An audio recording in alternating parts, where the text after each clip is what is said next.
السلام علیکم ورحمۃ اللہ وبرکاتہ۔ الحمدللہ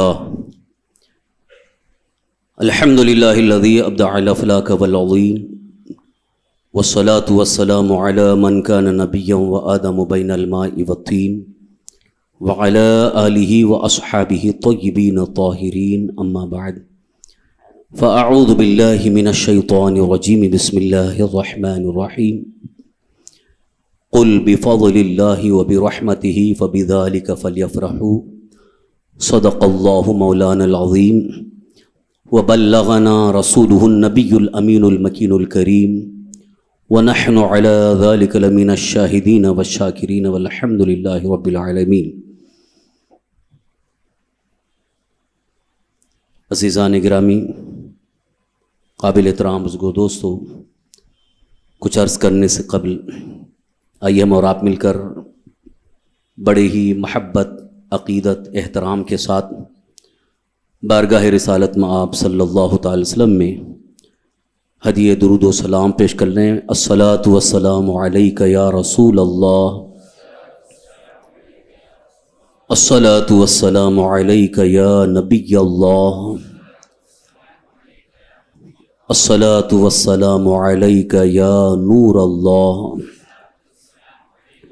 وعلی آلک واصحابک یا حبیب اللہ صلی اللہ تعالی علیہ وسلم۔ اسلامی سال کا بڑا ہی مبارک مہینہ، جسے دنیا سنیت میں ماہ ربیع النور کہا جاتا ہے، اسی ماہ مبارک کی 12 تاریخ کو ساری کائنات کے آقا خلیفۃ اللہ الاعظم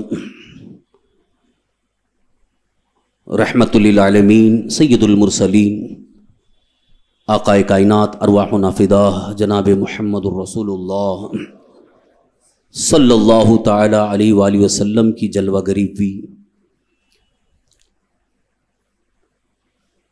12 ربیع الاول شریف ولادت مصطفیٰ صلی اللہ تعالی وسلم کی تاریخ مشہور ہے، اگرچہ بعض مورخین نے اس میں اختلاف کیا ہے، لیکن جمہور کا یعنی اکثر جو محققین ہیں ان کا موقف یہی ہے کہ ولادت مصطفیٰ صلی اللہ تعالی وسلم کی تاریخ 12 ربیع الاول ہی ہے۔ ابھی کچھ دنوں سے کچھ لوگوں نے ایک شبہ ظاہر کیا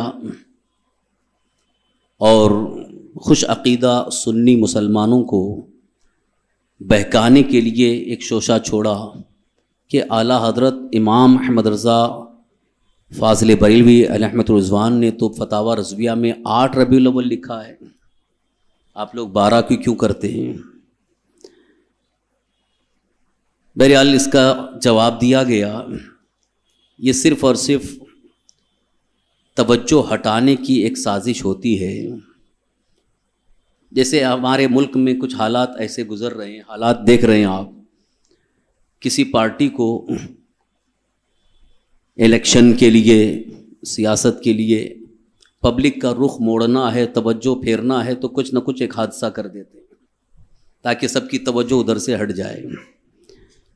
یہ طریقہ رہا سازش کا کہ کس طرح سے حضور صلی اللہ علیہ وسلم کی ولادت پر خوشی کا اظہار کرنے کا جو ایک سما بندھا ہوا ہے اس طرف سے توجہ ہٹائی جائے، تو اس کے لیے ایک شوشہ چھوڑ دیا گیا کہ 8 کو ہے، 12 کو ہے، 9 کو ہے، کون سی تاریخ ہے، تو کیا ضرورت ہے۔ بہرحال جو سچے عاشق مصطفیٰ ہوتے ہیں ان کے دل میں تو یہی ہے کہ سارے بزرگان دین نے، محدثین نے جس تاریخ میں حضور صلی اللہ علیہ وسلم کی ولادت پر خوشی کا اظہار کیا، وہی تاریخ ہمارے نزدیک معتبر ہے۔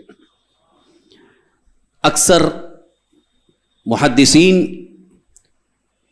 کا موقف یہی ہے، قول بھی یہی ہے، اور خود ان کا عمل بھی رہا کہ 12 ربیع الاول شریف ہی کو سرکار دو عالم صلی اللہ علیہ وسلم کی ولادت پاک کی خوشی کا اظہار کرتے رہے، باضابطہ محفلوں کا انعقاد کرتے رہے۔ وہی اس سلسلے میں جو ایک سوال کچھ لوگوں نے کیا ہے، اس سوال کا میں جواب شرعی نقطہ نظر سے پیش کرنا چاہوں گا کہ یہ خوشی منانے کا شریعت میں کیا حکم ہے۔ حضور صلی اللہ تعالی وسلم کی ولادت پاک پر خوشی کا اظہار، خوشی منانے کا انداز دنیا سنیت میں اگر آپ دیکھنا چاہیں تو الحمدللہ جہاں کہیں خوش عقیدہ سنی مسلمان موجود ہیں، وہ ہر سال 12 ربیع الاول شریف کو حضور صلی اللہ علیہ وسلم کی ولادت پاک کی خوشی کا اظہار کرتے ہیں۔ یہ تو آپ نے دیکھا، مجھے تو اس بات کا یقین ہے کہ جب سے آپ نے آنکھ کھولی ہوگی جشن عید میلاد النبی مناتے ہوئے آپ نے دیکھا، اور یہ سلسلہ مسلسل جاری ہے۔ بند کرنے والے خود بند ہو کے رہ گئے، لیکن سلسلہ جاری ہے، اور اللہ تعالی جب تک چاہے یہ سلسلہ جاری رہے گا یوں ہی ان کا چرچا رہے گا یوں ہی ان کا چرچا رہے گا، پڑے خاک ہو جائیں جل جانے والے۔ تو یہ ذکر مصطفیٰ کی محفل ہے، یوں تو سال بھر ہوتی ہے، مگر ماہ ربیع الاول شریف میں خصوصیت کے ساتھ محفلیں منعقد ہوتی ہیں۔ کہیں تو 12 روزہ محفلیں ہیں، کہیں 12 ربیع الاول شریف کے بعد یعنی عید میلاد النبی صلی اللہ علیہ وسلم کی جو اصل 12 تاریخ اس کے بعد بھی محفلوں کا انعقاد ہوتا رہتا ہے، اور یہ سلسلہ جاری ہے۔ تو اب اس کو شریعت مطہرہ کے آئینے میں دیکھا جائے کہ یہ خوشی منانے کا کیا حکم ہے، کیا طریقہ ہونا چاہیے، اس کی کیا شرعی حیثیت ہے۔ ایک مختصر تمہید کے ذریعے اس بات کو سمجھانا چاہوں گا۔ ہماری شریعت مطہرہ میں جو احکام ہیں، آپ نے اچھی طرح سے اس بات کو سمجھ لیا ہوگا کہ کچھ چیزیں ہیں جن کو فرض کہا گیا، کچھ چیزیں جنہیں واجب کہا گیا، کچھ چیزیں جنہیں مستحب کہا گیا، اور اس کے برخلاف کچھ چیزیں وہ ہیں جو حرام ہیں، ناجائز ہیں، ممنوع ہیں، مکروہ تحریمی، مکروہ تنزیہی، خلاف اولا۔ یہ اصطلاحات شرعیہ ہیں شریعت مطہرہ میں جو بولی جاتی ہیں۔ تو جو چیز فرض ہے اسے مستحب نہیں کہا جا سکتا، اور جو مستحب ہے اسے فرض نہیں کہا جا سکتا۔ جو چیز حرام ہے اسے آپ فرض نہیں کہہ سکتے یا واجب نہیں کہہ سکتے، جائز نہیں کہہ سکتے۔ جو چیز حرام ہے وہ قرآن و حدیث کی روشنی میں حرام ہی ہے، جو مکروہ تحریمی ہے وہ مکروہ تحریمی ہے۔ تو شریعت مطہرہ کی ان اصطلاحات کے لیے دلائل ہیں اور حدود ہیں، لہذا انہی دلائل کی روشنی میں انہیں فرض، واجب، حرام کہا جاتا ہے۔ ایک چیز جو شریعت مطہرہ میں حرام ہے، قرآن و حدیث کی روشنی میں حرام ہے، وہ کبھی حلال نہیں ہو سکتی۔ اب اس کے لیے ایک ہی راستہ، ایک ہی صورت ہو سکتی ہے، جو مخمصہ کے وقت، مخمصہ یعنی جان جا رہی ہو، جان بچانے کے لیے اس بات کی اجازت دی گئی کہ حرام چیز بھی استعمال کی جا سکتی ہے، بس صرف جان بچانے کے لیے، جیسے کہ قرآن پاک میں آیا فَمَنِ اضْطُرَّ غَيْرَ بَاغٍ وَلَا عَادٍ فَلَا إِثْمَ عَلَيْهِ۔ یہ اضطرار کی صورت، لیکن وہ ہمیشہ کے لیے نہیں ہے، بلکہ وہ صرف اور صرف وقتی طور پر اس کی اجازت جان بچانے کے لیے ہو گئی، لیکن اس کے علاوہ جو حرام ہے وہ حرام ہی ہے، اس کو کسی بھی طرح سے استعمال کی اجازت نہیں ہے۔ بتانا یہ ہے کہ جس چیز کو شریعت مطہرہ میں حرام قرار دیا گیا اس کے لیے کوئی نہ کوئی دلیل ہوگی، کتاب اللہ، سنت رسول اللہ یا اجماع امت سے کوئی نہ کوئی دلیل ہوگی کہ یہ حرام ہے۔ جیسے مثال کے طور پر شراب حرام ہے، اگر کوئی پوچھے کہ اس کی دلیل کیا ہے تو آپ قرآن پاک سے پیش کر دیکھ سکتے ہیں، انما الخمر والمیسر والانصاب والازلام رجس من عمل الشیطان فاجتنبوہ۔ تو قرآن کریم میں خمر یعنی شراب کے حرام ہونے کا ذکر آیا ہے اور اس کو حرام قرار دیا گیا۔ اسی طرح سے جو چیزیں صراحتاً قطعی طور پر حرام ہیں ان کا ذکر قرآن میں ہوگا یا احادیث کریمہ میں ہوگا، یا کچھ شرعی جو دلائل ہیں، اصول ہیں، ان کی روشنی میں انہیں حرام قرار دیا گیا۔ کسی کو بغیر دلیل کے کسی چیز کو حرام کہنے کی اجازت نہیں ہے۔ جیسے مثال کے طور پر ایک گلاس میں پانی ہے، اب اگر کوئی پوچھے کہ بھئی یہ حلال ہے کہ حرام ہے، اب آپ اس کو کیا کہیں گے؟ بھئی پانی ہے، پاک پانی ہے، وہ حلال ہی ہے۔ اب وہ سامنے والا کہے کہ نہیں یہ حرام ہے، تو اب اس میں دلیل آپ سے مانگے کہ بھئی یہ حلال ہے تو اس کی دلیل کیا ہے؟ تو آپ اس سے پوچھ سکتے ہیں کہ بھئی حلال ہونے کے لیے دلیل کی ضرورت نہیں ہے، اگر آپ اس کو حرام کہتے ہیں تو حرام کے لیے دلیل ضروری ہے۔ حرام ہونے کے لیے دلیل ضروری ہے، حلال ہونے کے لیے دلیل ضروری نہیں ہے، بلکہ اس کا حرام نہ ہونا، ناجائز نہ ہونا، یہ اس کے حلال ہونے کی دلیل ہے، اور اسی کو شریعت مطہرہ میں مباح کہا گیا۔ یہ اصول شرع کی روشنی مباح، بہت ساری چیزیں ہیں ان کے بارے میں قرآن میں کہیں ذکر نہیں آیا، نہ قرآن میں ہے نہ حدیث میں ہے، لیکن وہ جائز ہے، مباح ہے، اس کے لیے دلیل کی ضرورت نہیں۔ جیسے مثال کے طور پر آپ پان کھا رہے ہیں، اگر کوئی پوچھے پان کھانا یہ حلال ہے کہ حرام ہے، اب آپ کہیں بھئی حلال ہے، اب وہ پوچھے قرآن میں کہاں ہے؟ قرآن میں کہاں ہے؟ حدیث میں کہاں ہے؟ کسی صحابی نے پان کھایا تھا؟ وہ کوئی ایک بہت پرانی ایک روایت پیش کی جاتی ہے کہ ہندوستان کے کسی بادشاہ نے حضور کی بارگاہ میں پان بھیجا تھا، لیکن کھانے کا کہیں ثبوت نہیں ملتا ہے۔ تو پان کھانا نہ قرآن سے ثابت ہے نہ حدیث پاک سے ثابت ہے، تو اب اس کے بارے میں کوئی سوال نہیں کرتا کہ قرآن سے ثابت نہیں، حدیث سے ثابت نہیں، کیوں کھا رہے ہیں، بلکہ سب کہتے ہیں کہ ہاں بھائی یہ جائز ہے، حلال ہے۔ تو یہاں شریعت نے اس بات کی اجازت اس لیے دی کہ یہ حرام نہیں ہے، کوئی عالم اس کو آپ کے لیے حرام کا حکم نہیں دیں گے، نہ فتویٰ دیں گے، بلکہ یہی کہیں گے یہ جائز ہے، حلال ہے، مباح ہے۔ تو جتنی چیزیں آپ استعمال کر رہے ہیں، جتنی چیزیں آپ کھا رہے ہیں، ان کے متعلق حرام ہونے کی دلیل نہیں ہے، وہ جائز ہے، مباح ہے۔ اب اگر اس میں اس کے کرنے میں شریعت کا فائدہ ہے، اخلاقی فائدہ ہے، دینی فائدہ ہے، ثواب ہے، تو اسی جائز اور مباح کو مستحسن کہا جاتا ہے۔ اس کو کیا کہتے ہیں؟ مستحسن ہو گیا۔ جیسے ایک مثال، فجر کی نماز کے بعد آپ مسجد میں قرآن شریف لے کر کے بیٹھ گئے، قرآن شریف کی تلاوت کرنے لگے۔ اب کوئی آ کے آپ سے پوچھے کہ یہ فجر کی نماز کے بعد مسجد میں بیٹھ کر قرآن پڑھنا، اس کا حکم قرآن میں کہاں ہے؟ حدیث میں کہاں ہے؟ کسی صحابی کے قول میں کہاں ہے؟ تو آپ یہی کہہ سکتے ہیں بھائی یہ مستحسن ہے، کیونکہ قرآن پڑھنے کی فضیلت کا ذکر آیا ہے۔ سرکار دو عالم صلی اللہ علیہ وسلم نے ارشاد فرمایا کہ ایک حرف پر 10 نیکیاں ہیں۔ جو قرآن پاک کی تلاوت کرتا ہے ایک ایک حرف پر 10 نیکیاں ہیں۔ تو جو قرآن پاک کی فضیلت ہے، چاہے مسجد میں بیٹھ کر کے پڑھو، گھر میں پڑھو، دکان میں پڑھو، بازار میں پڑھو، کہیں بھی پڑھو، ثواب تو بہرحال ہے۔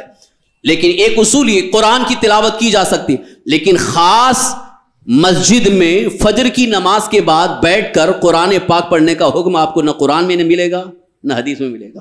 کہیں قرآن میں حکم آیا ہے کہ فجر کے بعد بیٹھ کر کے مسجد میں بیٹھ کر قرآن پڑھو؟ کہیں حکم نہیں آیا ہے۔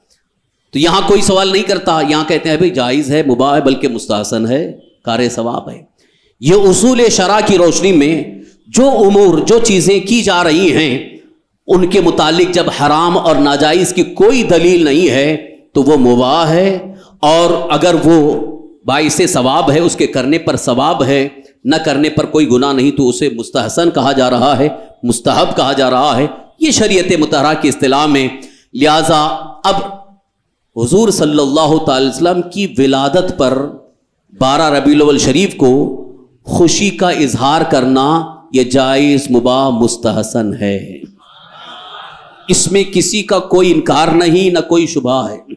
صرف سوال یہ کیا جاتا ہے قرآن میں کہاں ہے، حدیث میں کہاں ہے. میں نے پہلے ہی بتا دیا، ہر چیز کے جواز کے لیے قرآن میں ثبوت کی ضرورت نہیں ہے.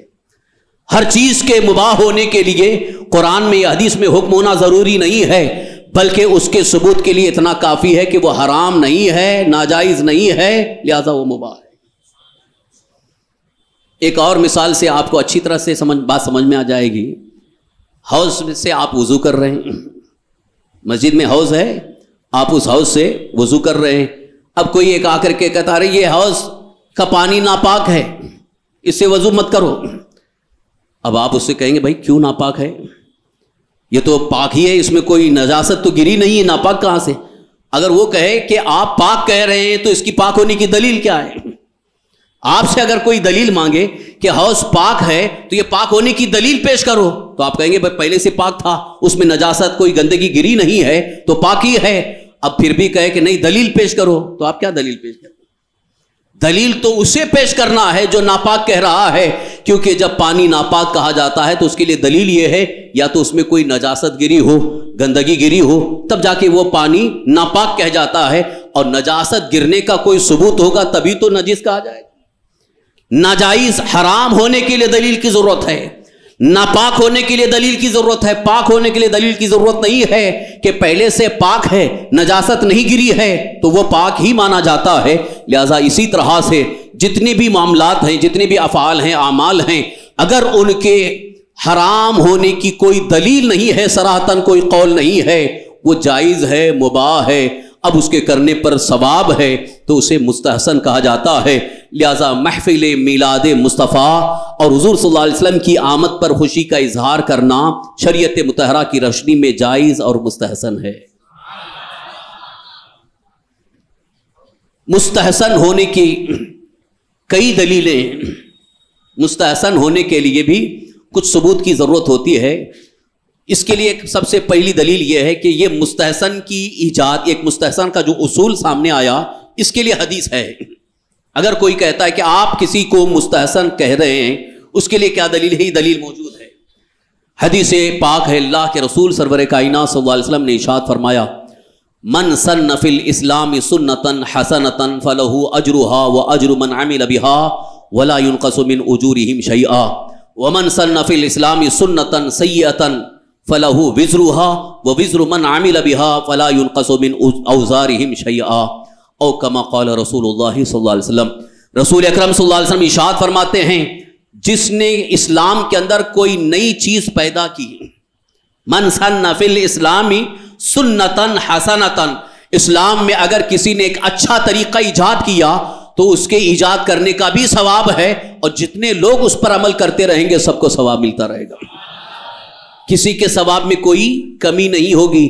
یہاں غور جو کرنا ہے آپ کو وہ لفظ سنتن حسنتن، من سن فی الاسلام سنتن حسنتن، اسلام کے اندر یعنی کوئی ایک نئی چیز تو پیدا کر رہا ہے، مگر وہ اسلام میں ایک نئی چیز تو ہے مگر وہ اچھی چیز ہے، اچھا طریقہ ہے، تو اس کے ایجاد کرنے کا بھی ثواب ہے، اور جتنے لوگ اس پر عمل کرتے رہیں گے سب کو ثواب ملتا رہے گا، کسی کے ثواب میں کوئی کمی نہیں ہوگی. اور اس کے برعکس، اس کے برخلاف حضور نے یہ بھی ارشاد فرمایا من سن فی الاسلام سنتا سیئتا، جس کسی نے اسلام کے اندر کوئی برا طریقہ ایجاد کیا تو اس برے طریقے کے ایجاد کرنے کا گناہ اس پر ہوگا، اور جتنے لوگ عمل کرتے رہیں گے ان سب کا گناہ اس پر ہوگا، اور کسی کے گناہ میں کوئی کمی نہیں ہوگی. تو یہاں دو چیزیں سامنے آ رہی ہیں، سنتن حسنتن، سنتن سیئتن. تو سنتن حسنتن سے اشارہ اس بات کی طرف ہے کہ رسول اکرم صلی اللہ علیہ وسلم ارشاد فرماتے ہیں کہ اسلام میں نئی چیز ایجاد کرنے کی اجازت ہے. جو لوگ کہتے ہیں نا کہ بھائی جو اللہ کے رسول صلی اللہ علیہ وسلم کے زمانے میں تھا، صحابہ کے زمانے میں تھا، اس کے علاوہ اب کوئی چیز ایجاد کرنے کی اجازت نہیں ہے، کہ محفل میلاد آپ کی بات کی ایجاد ہے، جلوس بات کی ایجاد ہے، اور گھروں کو سجانا یہ بعد کی ایجاد ہے، صحابہ کے دور میں نہیں ہوئی. تو اب ان سے یہ پوچھتا ہوں کہ حضور صلی اللہ علیہ وسلم کے اس فرمان کا کیا مفہوم ہے کہ حضور نے فرمایا من سن فی الاسلام سنتا حسنہ، جس کسی نے اسلام میں اچھا طریقہ ایجاد کیا، تو اب اچھا طریقہ ایجاد کرنے کا ثبوت یہ ہے کہ محفل میلاد مصطفیٰ اور حضور صلی اللہ علیہ وسلم کی آمد پر خوشی کا اظہار کرنا، چاہے وہ گلیوں کو سجا کر ہو یا اپنے گھروں کو سجا کر ہو، محلوں کو سجا کر کے ہو، تو یہ اگرچہ بات کی ایجاد ہے، لیکن اگر پورے دنیا سنیت میں اس کا سروے کیا جائے تو اس کے بارے میں کون کہتا ہے کہ یہ برا طریقہ ہے؟ کوئی کہے گا اس کو یہ برا طریقہ ہے؟ سب کہیں گے بھئی اچھا طریقہ۔ اچھا طریقہ کیوں؟ اس لیے کہ خوشی کے موقع پر کیا جا رہا ہے۔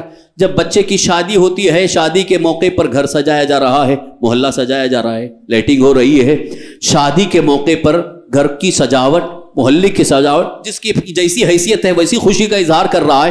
گھر میں بیٹا پیدا ہوا، اس کی ولادت پر خوشی کا اظہار ہو رہا ہے، کوئی مٹھائیاں تقسیم کر رہا ہے، کوئی کھانا کھلا رہا ہے، کوئی تحفے بانٹ رہا ہے، مختلف انداز سے خوشی کا اظہار کر رہا ہے۔ اب یہاں آ کر کے کوئی کہے کہ یہ جو آپ خوشی منا رہے ہو بیٹے کی پیدائش پر، بیٹے کی شادی پر، بچی کی شادی پر گھر سجا رہی، یہ کہاں سے ثابت ہے؟ قرآن میں کون سی آیت سے ثابت ہے؟ کون سی حدیث سے ثابت ہے؟ جتنے بڑے بڑے ترم خاں ہیں جو اپنے آپ کو جماعت کے امیر کہتے ہیں، وہاں بھی بیٹی کی شادی ہوتی تو گھر سجایا جا رہا ہے، محلے سجائے جا رہے ہیں، اور دنیا بھر کا ڈھنڈورا پیٹتے ہیں کہ یہ محفل میلاد اور یہ جلوس، یہ سجاوٹ، یہ کہاں سے ثابت ہے؟ پہلے اپنے چلے کو ثابت کرو، اس کے بعد محفل میلاد کا ثبوت مل جائے گا۔ کہیں اس بات کا ثبوت نہیں ہے کہ گلی گلی گھوم کر کے چلے کیا جائے، کر رہے، اس میں یہ کہتے ہیں دینی ضرورت ہے، تو ہم کہتے ہیں کہ جب وہ آپ کے لیے دینی ضرورت ہے تو یہ عظمت مصطفیٰ کو دلوں میں بٹھانے کے لیے حضور کی آمد پر خوشی کا اظہار بھی ضروری ہے۔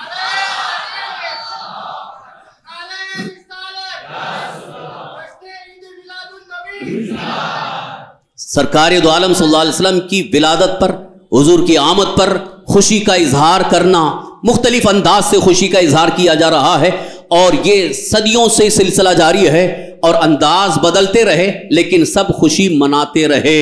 اسی لیے اعلیٰ حضرت یوں پیش کرتے ہیں، نثار تیری چہل پہل پر ہزاروں عید ربیع الاول، سوائے ابلیس کے جہاں میں سبھی تو خوشیاں منا رہے ہیں، سوائے ابلیس کے جہاں میں سبھی تو خوشیاں منا۔ ایک ہی جو تھا جس کو بڑی تکلیف تھی، اور جس کو تکلیف ہوتی ہے وہی غم مناتا ہے، اور جس کو خوشی ہوتی ہے اسے خوشی کا انداز، اس کی کوئی انتہا نہیں ہوتی ہے، وہ خوشی میں جھومتا بھی ہے، خوشی میں مچلتا بھی ہے، خرچ بھی کرتا ہے، لٹاتا ہے، بلکہ اللہ کی بارگاہ سے وہ مقبولیت حاصل کرنے کے لیے، انعام پانے کے لیے بے پناہ خرچ بھی کرتا ہے۔ سرکار اعلیٰ حضرت نے الملفوظ میں ذکر فرمایا ہے، آپ کا فرمان تھا، اس کو جمع کیا گیا ہے۔ ایک شخص، ایک بزرگ تھے، وہ 100 چراغ روشن کرتے تھے۔ حضور صلی اللہ علیہ وسلم کی ولادت کے موقع پر 100 چراغ روشن کرتے تھے، گھر کے سامنے 100 چراغ جلاتے تھے۔ جو دیا ہوتا ہے نا، چھوٹا چھوٹا دیا، پہلے لائٹنگ نہیں تھی، چھوٹا سا چراغ دیا جلاتے تھے۔ ایک آیا کہیں دور سے، جس کے سینے میں جلن ہو رہی تھی، آیا کہنے لگا، ارے یہ اسراف ہے، اسراف ہے، فضول خرچی ہے، کیا کر رہے ہو، اتنے 100 چراغ جلانے کی کیا ضرورت ہے؟ تو انہوں نے کہا کہ میں اسراف نہیں کیا ہوں، بلکہ میرے آقا صلی اللہ علیہ وسلم کی آمد پر خوشی کا اظہار کر رہا ہوں، خوشی کا اظہار کر رہا ہوں، اللہ نے مجھے عطا فرمایا، میں کر رہا ہوں۔ تو وہ کہنے لگا نہیں یہ اسراف ہے، فضول خرچی ہے، اللہ نے قرآن میں فرمایا وَلَا تُبَذِّرْ تَبْذِيرًا إِنَّ الْمُبَذِّرِينَ كَانُوا إِخْوَانَ الشَّيَاطِينَ، فضول خرچی مت کرو، فضول خرچی کرنے والے شیطانوں کے بھائی، یہ بہت سمجھانے لگا۔ انہوں نے کہا ظالم سن، اگر میں نے یہ اپنی نفس کے لیے، اپنے نفس کے لیے جلایا ہے تو اس چراغ کو بجھا کے دکھا دے، چراغ کو بجھا کے دکھا دے، تیرے اندر ہمت اور جرأت ہے۔ تو بڑی خوشی سے آیا اور خوب پھونکنے لگا۔ یہ تو چھوٹا سا دریا ہے، یہ چراغ تو جلدی بجھ جائے گا، لیکن آ کے پھونک رہا ہے، پھونک رہا ہے، پھونک پھونک کے تھک کے بیٹھ گیا، یہ ایک چراغ بھی بجھا نہ سکا۔ وہ شمع کیا بجھے جسے روشن خدا کرے۔ یہ چراغ جلایا ہوا تھا اس بزرگ نے آمد مصطفیٰ کی خوشی میں، لہذا اللہ تعالیٰ نے اس چراغ کو بجھنے نہیں دیا۔ اسی لیے بزرگان دین فرماتے ہیں جو آمد مصطفیٰ پر چراغ کرتا ہے اللہ تعالیٰ اس کے دل کو روشن کر دیتا ہے، اس کے دل میں ایمان کا نور پیدا ہوتا ہے اور محبت رسول کی شمع روشن ہو جاتی ہے۔ عظمت مصطفیٰ کا اظہار کرنے کے لیے خوشی کا اظہار اور یہ عظمتوں کا انداز یہ ضروری بھی ہے۔ آئیے اس کے لیے موجودہ دور کے متعلق ایک دلیل، ایک ثبوت بھی آپ کے سامنے پیش کروں تو ان کو بھی شاید سمجھ میں آ جائے جو منکرین ہیں۔ خانہ کعبہ جو اللہ کا گھر ہے، خانہ کعبہ آپ نے شاید سنا ہوگا، آپ کو اچھی طرح سے معلوم ہوگا کہ ہر سال خانہ کعبہ پر غلاف چڑھایا جاتا ہے، ہر سال اس کی تبدیلی ہوتی ہے۔ خانہ کعبہ پر غلاف چڑھایا جاتا ہے۔ غلاف کیوں چڑھایا جا رہا ہے؟ اب ان سے پوچھو سعودی گورنمنٹ سے یا کسی بھی بدعقیدہ بد مذہب وہابی سے کہ خانہ کعبہ پر غلاف چڑھانے کا ثبوت قرآن میں کہاں ہے؟ کئی قرآن میں اس بات کا ذکر آیا ہے، کئی حدیث پاک میں آیا ہے، حضور نے فرمایا کہ خانہ کعبہ پر غلاف چڑھاؤ، تو وہاں کہتے ہیں نہیں، وہ پہلے سے کیا جاتا رہا، چل رہا ہے۔ خانہ کعبہ پر غلاف چڑھایا جا رہا ہے، اور مزید اس پر خرچ کا اگر دیکھا جائے تو آج ہمارے اوپر اسراف اور فضول خرچی کا جو لیبل لگا رہے ہیں، ان سے میں پوچھنا چاہتا ہوں، خانہ کعبہ کا غلاف جو تیار کیا جاتا ہے اس میں لاکھوں ریال خرچ ہوتے ہیں، سونے کے تار سے قرآنی آیات لکھی جاتی ہیں۔ خانہ کعبہ کا غلاف، ایک تو غلاف چڑھانے کا ثبوت کہیں نہیں ہے، اور اس خانہ کعبہ کے غلاف کے لیے لاکھوں روپے خرچ کیے جا رہے ہیں، اس کا بھی کوئی ثبوت نہیں ہے۔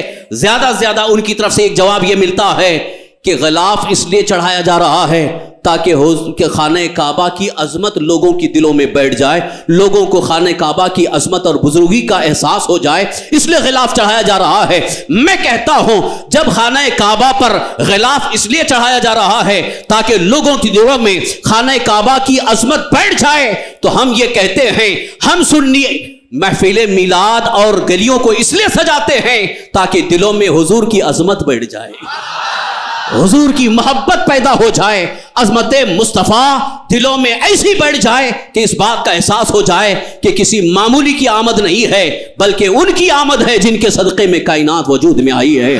وہ جو نہ تھے تو کچھ نہ تھا، وہ جو نہ ہو تو کچھ نہ ہو، جان ہے وہ جہان کی، جان ہے تو جہان ہے۔ جن کے صدقے میں کائنات وجود میں آئی، ان کی آمد پر خوشی کا اظہار نہ کیا جائے، اور دنیا کی ساری نعمتوں پر خوشی کا اظہار کیا جا رہا ہے، وہاں کوئی روک ٹوک نہیں ہے، کوئی دلیل نہیں۔ اقتدار مل گیا، کرسی مل گئی تو گھر بھی سجا رہے ہیں، ریلی نکال رہے ہیں، خوشیاں کر رہے ہیں، مٹھائی بانٹ رہے ہیں، اور حضور کی آمد ہوئی تو چہرہ بسوڑ کے گھر میں بیٹھ جا رہے ہیں۔ کیا انصاف ہے؟ اب اگر اس کو اچھی طرح سے مزید سمجھنے کی ضرورت ہے تو بس ایک دلیل اور عرض کر کے گفتگو ختم کر رہا ہوں، وقت بہت ہو رہا ہے۔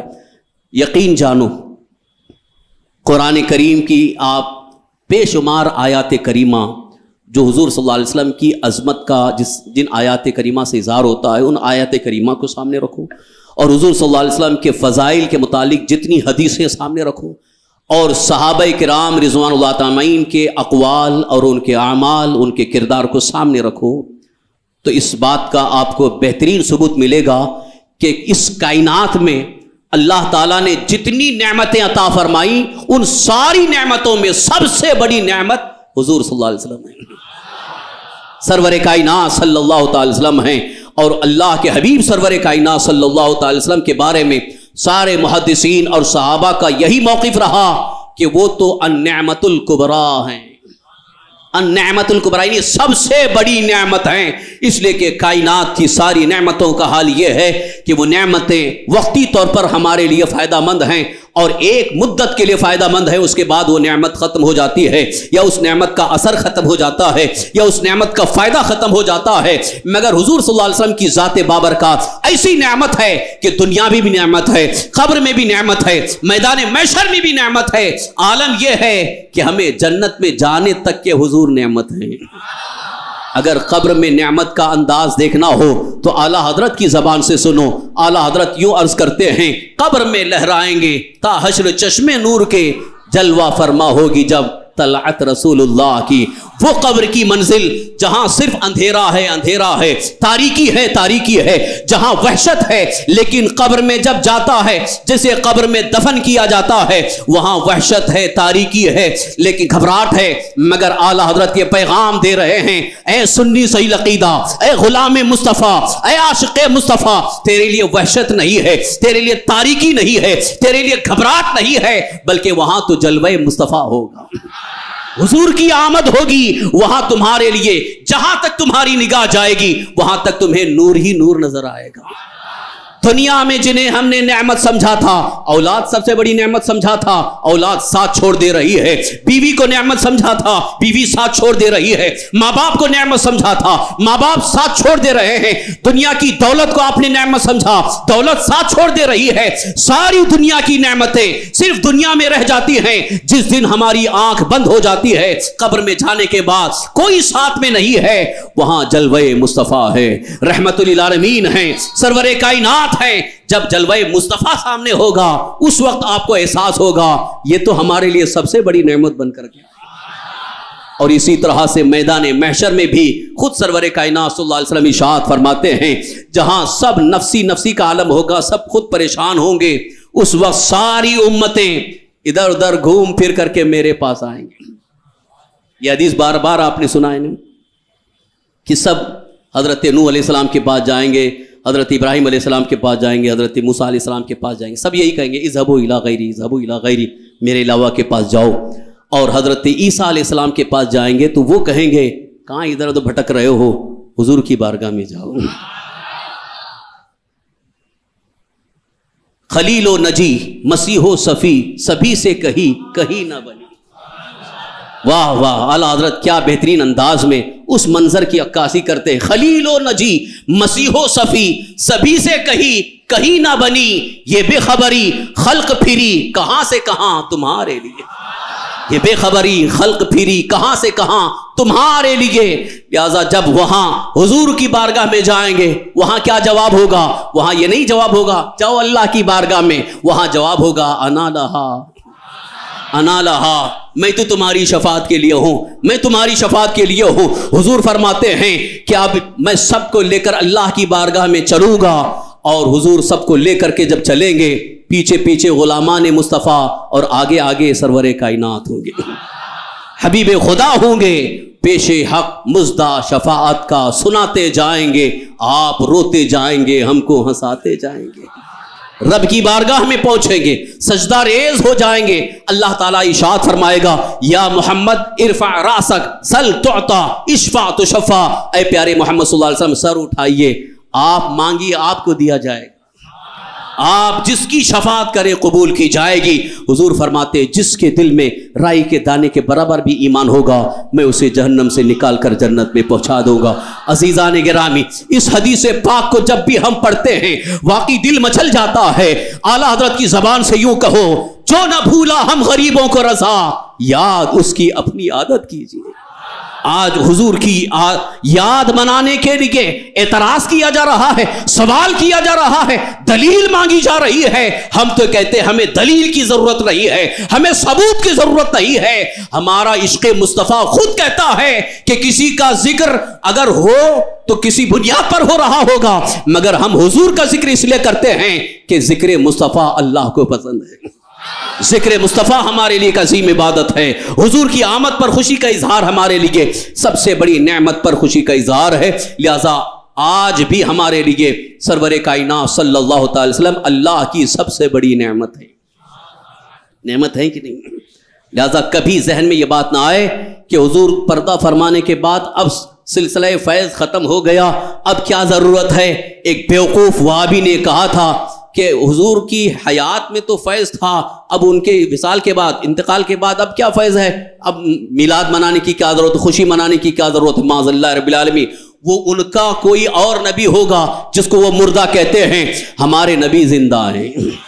تو زندہ ہے واللہ، تو زندہ ہے واللہ، میری چشم عالم سے چھپ جانے والے نبی مردہ نہیں ہیں، آج بھی حیات کے ساتھ ہیں. میرے آقا حضور رحمت عالم صلی اللہ علیہ وسلم ارشاد فرماتے ہیں حیاتی خیر لکم و مماتی خیر لکم، میری حیات بھی تمہارے لیے بہتر ہے اور میرا دنیا سے رخصت ہونا بھی تمہارے لیے بہتر ہے. لہذا حضور کل بھی رحمت تھے، آج بھی رحمت ہیں، کیونکہ اللہ نے جو فرمایا وما ارسلناک الا رحمۃ للعالمین، قرآن کریم کی آیت کی روشنی میں حضور کل بھی رحمت تھے، آج بھی رحمت ہیں. انشاءاللہ جب تک اللہ چاہے حضور رحمت ہیں، اور جیسے حضور کل نعمت تھے آج بھی نعمت ہیں اور ہمیشہ کے لیے نعمت ہیں. لہذا اسی نعمت کے ملنے پر ہم خوشی کا اظہار کر رہے ہیں. اور اللہ کا حکم بھی ہے وَأَمَّا بِنِعْمَةِ رَبِّكَ فَحَدِّثْ، اپنے رب کی نعمت کا خوب چرچا کرو.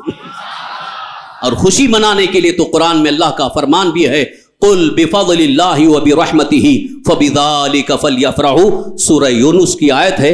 اللہ تعالیٰ ارشاد فرماتا ہے اے محبوب آپ فرما دیجئے اللہ کا فضل اور اس کی رحمت پر چاہیے کہ خوشی منائیں۔ اللہ کا فضل ملے، اللہ کی رحمت ملے تو اللہ نے فرمایا کہ خوش ہو جاؤ، خوش ہونے کا حکم ہے۔ اللہ کا فضل، اللہ کی رحمت، اور حضور صلی اللہ علیہ وسلم یقیناً اللہ کا فضل بھی ہیں اور اللہ کی رحمت بھی ہیں، فضل بھی ہیں اور اللہ کی رحمت بھی ہیں، اور اس میں تو کوئی شک و شبہ ہی نہیں ہے، بلکہ قرآن میں صاف طور پر اللہ نے ارشاد فرمایا وما ارسلناک الا رحمت للعالمین، ہم نے آپ کو سارے عالم کے لیے رحمت ہی بنا کر بھیجا۔ قرآن کریم کی آیات کی روشنی میں، احادیث کریمہ کی روشنی میں، صحابہ کرام رضوان اللہ تعالی علیہم کے اقوال اور افعال اور اعمال کی روشنی میں حضور صلی اللہ علیہ وسلم کی آمد پر خوشی کا اظہار کرنا بالکل ہی جائز، مستحسن ہے، کار ثواب ہے۔ انشاءاللہ کبھی موقع ملا تو تفصیل کے ساتھ اور عرض کروں گا کہ کئی بزرگوں کا عمل رہا کہ حضور کی آمد پر خوشی کا اظہار کرتے رہے، خاص طور پر حضرت شیخ عبدالحق محدث دہلوی رحمۃ اللہ علیہ جو علم حدیث کے بڑے ماہرین میں شمار کیے جاتے ہیں، بڑے بزرگ گزرے ہیں، ان کا بھی عمل رہا۔ حضرت شاہ عبدالعزیز محدث دہلوی رحمۃ اللہ علیہ اور کئی بزرگوں کا عمل رہا، یہاں تک کہ ہندوستان کے جو دیوبندیوں کے بہت بڑے امام مانے جاتے ہیں، اشرف علی تھانوی جن کو حکیم الامت کہا جاتا ہے، ان کے پیر و مرشد حاجی امداد اللہ مہاجر مکی رحمۃ اللہ علیہ فیصلہ ہفت مسئلہ میں لکھتے ہیں کہ الحمدللہ اس فقیر کا معمول رہا ہر سال میلاد مصطفیٰ کی محفل میں شریک ہوتا رہا، اور خود واقعہ بیان کر رہے اتفاق سے ایک بار حرمین شریفین کی حاضری کا شرف ہوا، اور 12 ربیع الشریف کی شب تھی، یعنی 12ویں شب، مدینہ طیبہ میں سرکار دو عالم صلی اللہ علیہ وسلم کے روضہ اقدس کے قریب محفل میلاد سجی تھی۔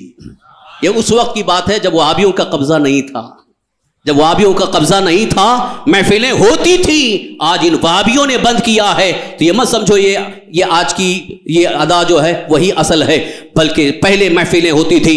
حاجی امداد اللہ مہاجر مکی رحمۃ اللہ علیہ خود بیان کر رہے ہیں کہ محفل ہو رہی تھی اور الحمدللہ میں اس میں شریک تھا، اچانک کیا سما بدھا ہے، نعت مصطفیٰ پڑھی جا رہی ہے، اچانک میری نگاہ پڑی، میں نے دیکھا آسمان سے لے کر زمین تک نور کی شعائیں نظر آ رہی ہیں، یعنی کہ رحمتوں کی بارش ہو رہی ہے محفل میلاد مصطفیٰ صلی اللہ علیہ وسلم پر، اور حضور کی آمد پر خوشی کا اظہار کرنے کے مواقع پر اللہ کی رحمتیں برستی ہیں۔ انشاءاللہ اللہ کی رحمتوں سے آپ مالا مال ہوتے رہیں گے، کبھی ان کی باتوں میں نہ آنا، بلکہ ان کو صرف اور صرف یہی جواب دینا، حشر تک ڈالیں گے ہم پیدائش مولا کی دھوپ، مثل فارس نجد کے قلعے گراتے جائیں گے، خاک ہو جائیں عدو جل کر مگر ہم تو رضا، دم میں جب تک دم ہے ذکر ان کا سناتے جائیں گے۔